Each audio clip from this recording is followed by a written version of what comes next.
The overall goal of this pressure injection procedure is to reliably manipulate the direct vicinity of the recording site pharmacologically.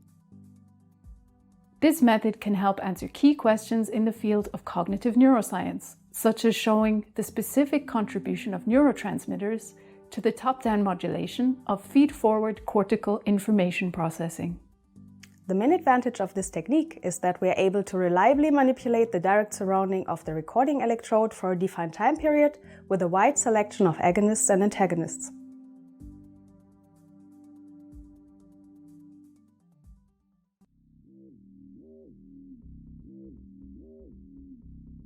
The modulation of feed-forward cortical information processing is functionally important for many cognitive processes, including the top-down modulation of sensory information processing by attention.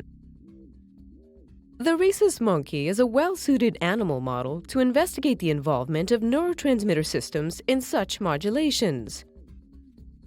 While the animal is performing a cognitive task, single-cell recordings combined with local and temporary neuropharmacological manipulation are conducted.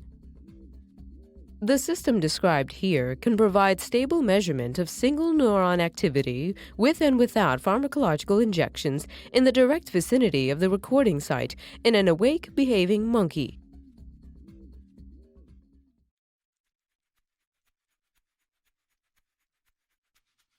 To begin this procedure, clean the guide tubes of the recording system by dipping the cleaning wires in sterile silicone oil